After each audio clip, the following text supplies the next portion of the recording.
Monde numérique.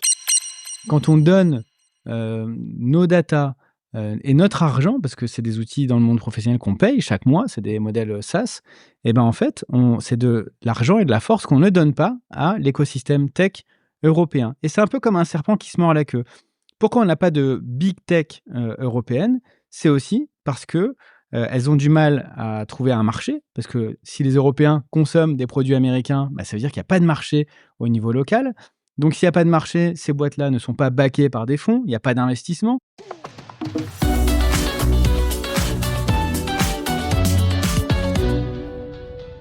Salut Christopher Siminelli. Salut Jérôme Colombin, comment tu vas? Très bien, merci. Je suis ravi de te recevoir dans Monde Numérique, fondateur d'Orso Média. Orso Média, écurie de podcast. Donc comment on présente Orso Média? Eh bien écoute, on a un groupe média hybride. À la fois, on accompagne pas mal de créateurs de contenu, et notamment des podcasteurs, des youtubeurs sur des sujets de business, finance perso, tech, innovation. Et à la fois, on produit nos propres médias comme La Martingale, Combien ça gagne, d'autres projets encore à venir cette année. Voilà, avec Mathieu Stéphanie notamment, Génération Do It Yourself, etc.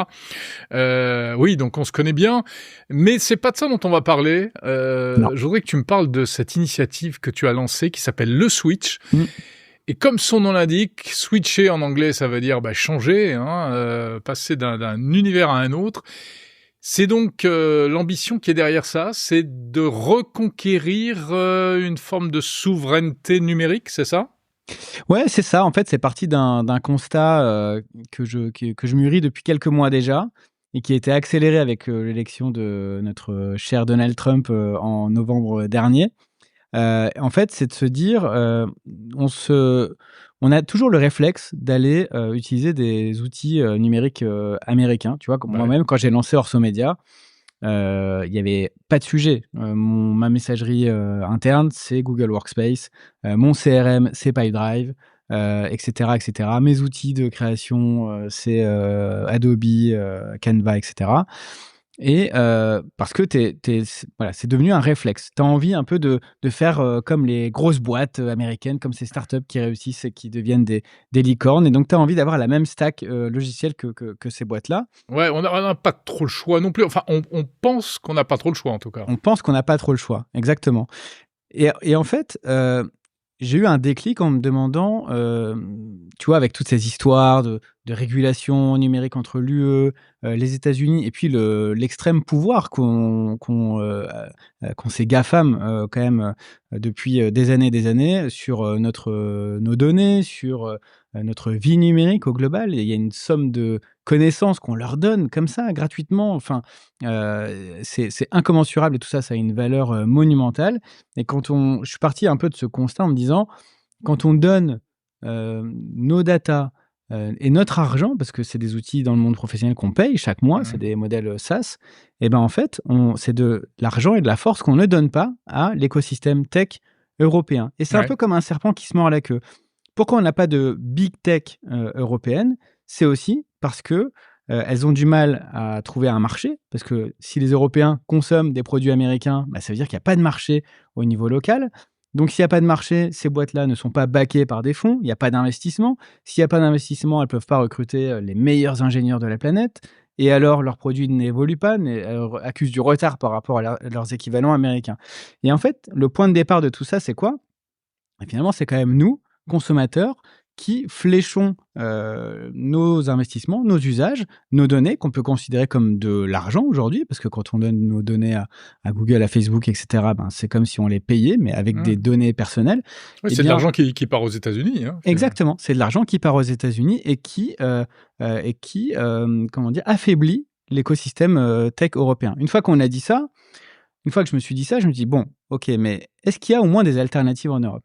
Donc, ma réflexion a évolué comme ça. Et je me suis dit, je vais faire l'exercice avec les CRM, vous savez, les Customer Relation Managers, c'est-à-dire des outils que toutes les boîtes utilisent pour gérer leurs relations clients, suivre leur prospection, etc.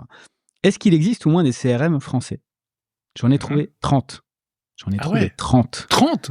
Alors, certains sont très spécialisés, d'autres sont très généralistes, ne serait-ce que Brevo, par exemple, qui est devenue une licorne française, voilà, mais il y a une trentaine de CRM français. Alors imagine au niveau européen combien il y a de CRM développés. Et nous, on continue d'avoir le réflexe d'aller utiliser des Pipedrive, des HubSpot, des Salesforce. Bon, voilà, quand on a des immenses boîtes, Salesforce peut-être peut répondre à beaucoup de cas d'usage. Enfin bref. Et je me suis dit, mais en fait, l'offre existe, sauf que personne ne la connaît. Moi-même, j'ai découvert plein d'outils dont j'avais jamais entendu parler en faisant mon listing. Et ce projet a mûri, et je me suis dit, comment on embarque finalement les utilisateurs finaux dans cette bascule. C'est pas seulement en leur disant, regardez, arrêtez de dépenser votre argent chez les Américains, dépensez-le plutôt en Europe.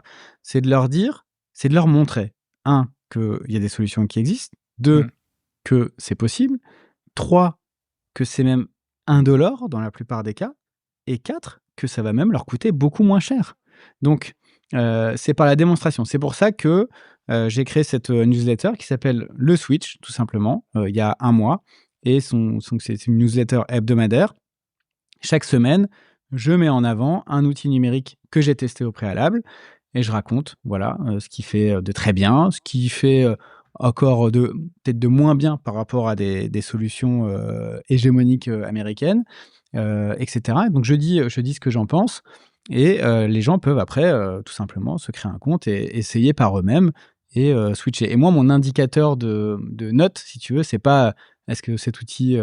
déjà, je ne parle que des outils que je trouve performants, mais je donne aussi une note de switch. Est-ce que le niveau de difficulté à basculer d'un outil à l'autre, parce que ça peut être...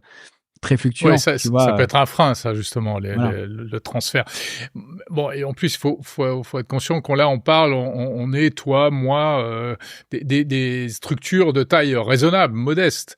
On va dire, c'est pas la même chose quand tu parles à des grandes entreprises. Non. Mais en fait, les outils que j'utilise ont aussi dans leurs clients des très grandes entreprises. Si on prend YouSign, par exemple. YouSign, c'est une alternative européenne de DocuSign. Que tout le monde connaît. Je suis sûr que parmi signature électronique, pour signer des documents de manière dématérialisée, etc.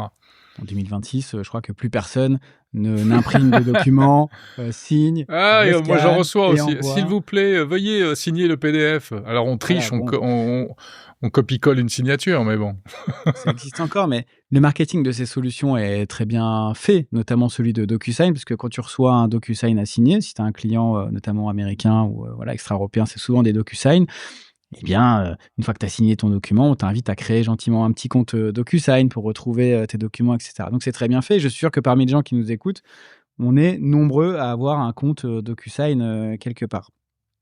Et d'ailleurs, quand moi j'ai créé ma boîte Orso, comme le premier contrat que j'ai eu à signer, on m'a envoyé un DocuSign. Je me suis dit, OK, j'ai déjà un compte. C'est bon, je vais payer, et puis ça va être mon outil de signature. Et je me suis dit, mais attends, quand même, c'est des documents ultra sensibles. Tu sais pas vraiment sous quelle loi ces documents sont régis. Alors bon, je traite pas de données qui vont changer la vie des gens, mais quand même, c'est des documents sensibles pour moi.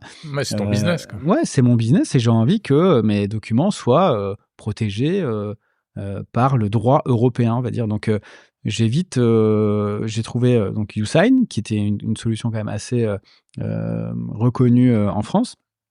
Et non seulement ça me coûte moins cher, mais en plus, l'interface est 10 fois meilleure que DocuSign, quoi. Ce que je veux dire par là, c'est que faut pas choisir des outils européens seulement parce qu'ils sont européens. Ouais, c'est ça. Pas de sens. Ce que je veux, il faut en tirer un vrai bénéfice à l'usage. C'est que les outils dont je parle, ils sont avant tout performants. Ils sont avant tout performants, et c'est pour ça qu'on les choisit. Et finalement, qu'ils soient européens, c'est la cerise sur le gâteau. Et vraiment, depuis que je travaille là-dessus, depuis quelques mois déjà, j'ai un énorme backlog d'outils européens dans plein de domaines. Et il y a des solutions vraiment nickel qui existent et très performantes. Alors, il y a encore des petites contraintes. Et ça, on pourra en parler si tu veux. C'est-à-dire, allons-y alors. Parce que effectivement, je vais me faire un peu l'avocat du diable.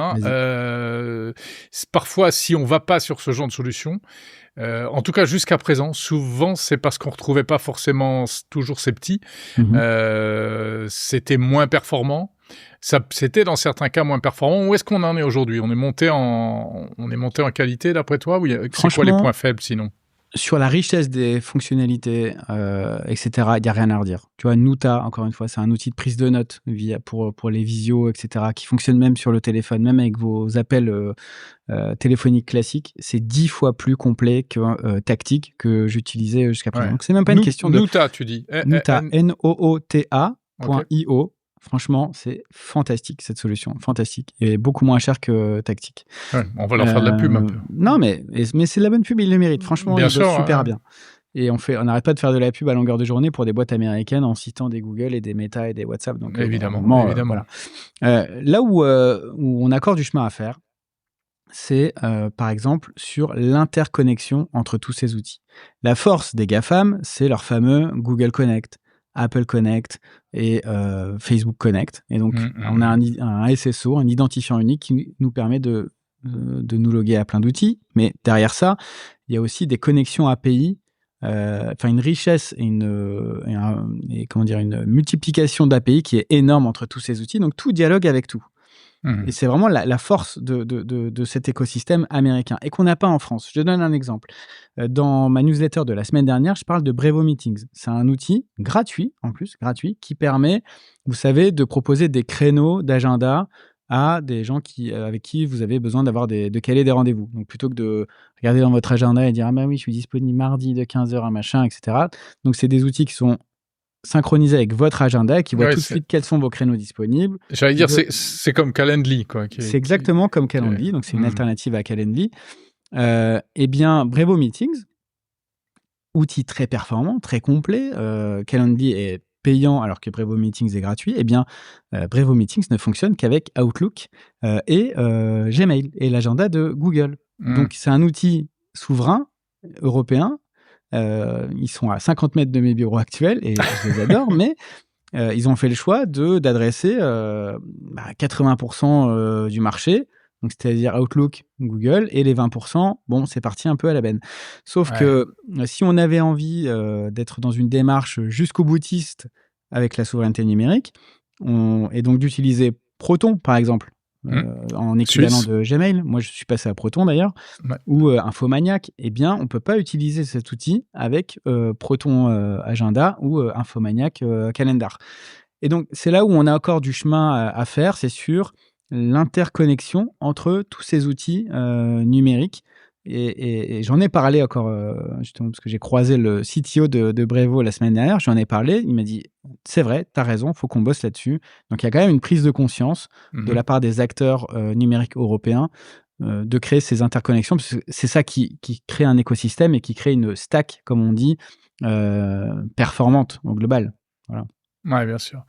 Alors, on peut peut-être en citer encore quelques autres. Tu as des choses en tête, là, donc on a parlé de Brevo Meetings, on a parlé de... concrètement, il y a 2-3 trucs encore que tu voudrais recommander ? Ouais, bien sûr. Un outil que toi, tu connais sur le bout des doigts, parce que tu t'es aussi accro que moi, mais c'est Lovable, bien sûr, pour faire du vibe coding. Voilà. Donc ça, c'est pas français, hein, c'est européen, c'est suédois. C'est européen, ouais, bien sûr. L'idée, c'est vraiment de mettre en avant des outils européens. C'est suédois. Donc, j'ai parlé déjà de Brevo Meetings, de Nuta, de mais Lovable, je comprends pas qu'on n'en parle pas plus. Alors, il y a Claude, on ne parle que de Claude Code, qui est apparemment superbe, mais qui est pas à force non plus à la portée de tout le monde. Alors que Lovable est à la portée de n'importe qui. Hein. Ouais, totalement. Tu as ce navigateur web qui s'appelle Vivaldi, tu as Swiss Transfer qui est une bonne alternative à WeTransfer. J'utilise depuis quelques semaines une alternative à Google Maps qui s'appelle Roulemap, R-O-O-L-E. Ouais, tout à fait, sur mobile. Tu connais, mais franchement, ça fonctionne vraiment très bien. Alors, c'est intéressant parce que, bien sûr, aujourd'hui, ces solutions fonctionnent bien. Souvent, je trouve que les interfaces sont vachement bien. Parce qu'on retrouve même ces petits, parce qu'on a pris des habitudes. Tu parlais de Proton Mail, l'interface est superbe. Ah oui. Elle est très bien léchée. En fait, on a l'impression d'être sur Google, mais on n'est pas sur Gmail. Mais on n'est pas sur Gmail, du coup, on n'est pas perturbé quand même. Et pour certaines choses, c'est mieux. Mais c'est toujours, le diable est toujours dans les détails, et il manque toujours des petits trucs par-ci par-là. Roulemap, c'est ça? Roulemap.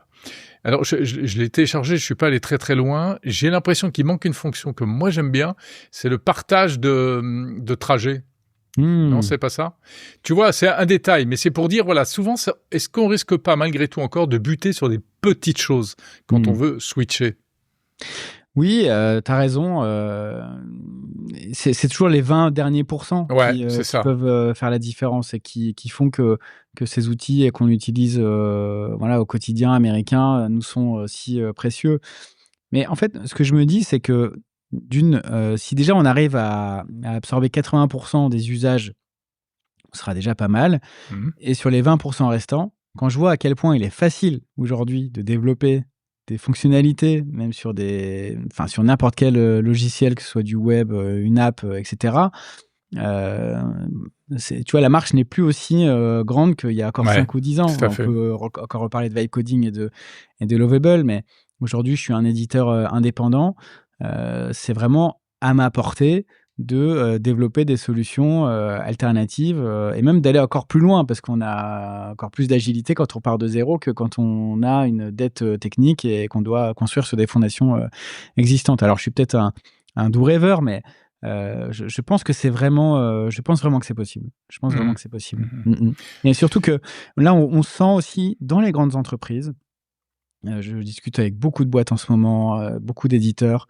On sent vraiment dans les grandes boîtes un désir de dégafamisation. Une prise de conscience. Une prise de conscience. Et dans tous les nouveaux appels d'offres, il y a désormais une brique sur OK, on va privilégier, on va accorder plus de points à des outils numériques qui sont faits en Europe, développés en Europe, voire en France. Et ça, c'est des choses qu'on ne voyait pas avant. Donc, on peut aussi dire merci à Donald Trump d'avoir provoqué ça chez nous. Et c'est peut-être le bon moment pour switcher. Ouais, tout à fait. Et d'ailleurs, c'est intéressant ce que tu dis parce que il y a sans doute encore du chemin à faire pour valoriser et privilégier en quelque sorte ces solutions, parce que le problème c'est qu'on n'a pas le droit en fait dans les appels d'offres de privilégier des solutions européennes. Et ta dernière newsletter en parlait. Où tu parlais de l'Industrial Accelerator Act. Et en fait, alors est-ce que tu peux nous raconter ça? C'est-à-dire qu'en fait, il y a un frein législatif au niveau européen aujourd'hui.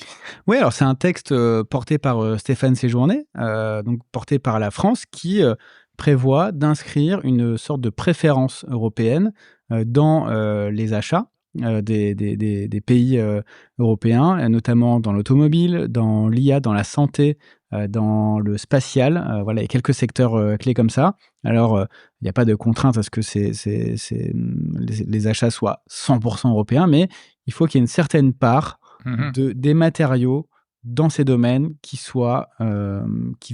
proviennent de l'Europe.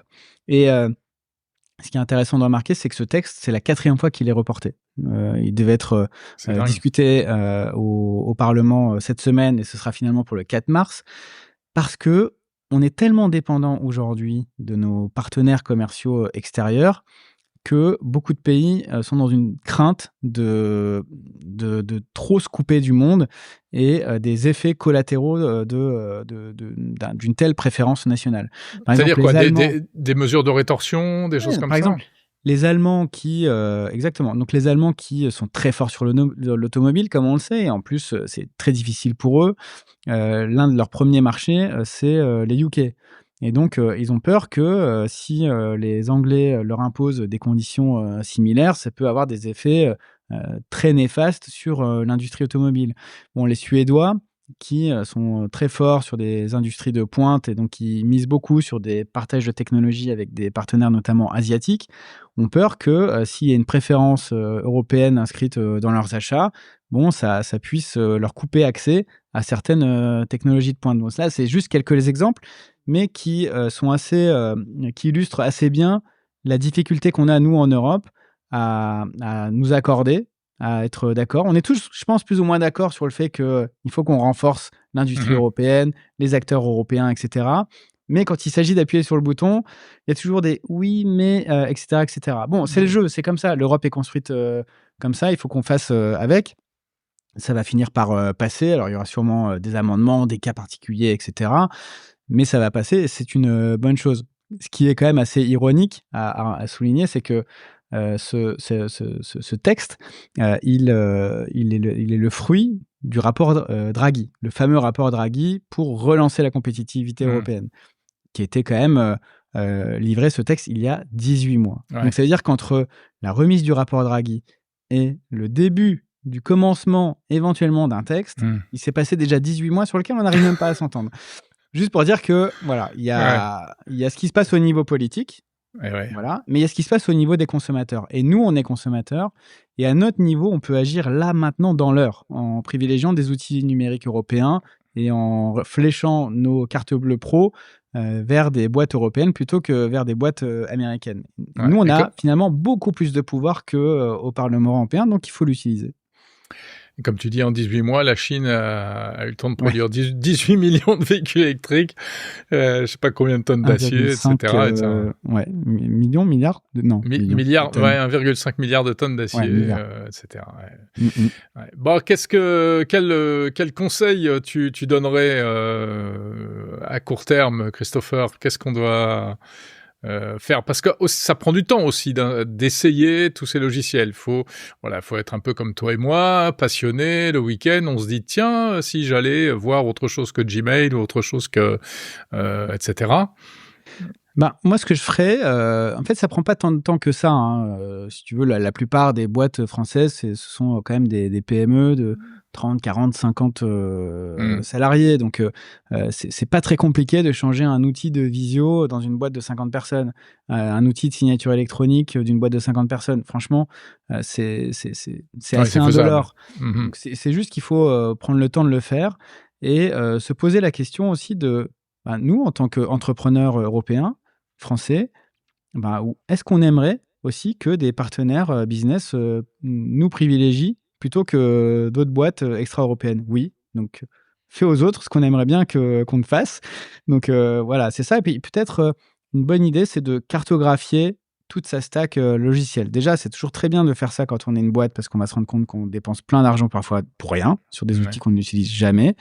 Et partir peut-être du plus simple jusqu'au plus compliqué. Donc des outils un peu périphériques qu'on utilise tous, commencer par changer cela, etc. Et puis petit à petit, se dire qu'on va changer le cœur du système. Et souvent, le cœur du système, ce qui est le plus complexe, et ça, je vous l'accorde, c'est le changement de la messagerie électronique. Par exemple, Google Workspace, il y a tellement d'imbrications, tellement d'outils, tellement de fonctionnalités, parce qu'évidemment, les équipes utilisent le mail, la suite bureautique en ligne, Google Drive, etc., l'agenda, et tout ça est interconnecté avec d'autres outils, etc. Donc, c'est sûr que c'est un vrai sac de nœuds, mais à un moment donné, il faut qu'on se fasse violence et qu'on fasse l'effort de se pencher sur la question, parce que sinon, on ne sortira jamais de cette situation. Merci beaucoup, Christopher Siminelli. Et donc, pour en savoir plus, on s'abonne à la newsletter, Le Switch. C'est leswitch.eu, d'ailleurs, qui était entièrement développé avec Lovable. Tu apprécieras. Superbe. Alors, on est vraiment deux Lovable addicts, toi et moi. C'est clair.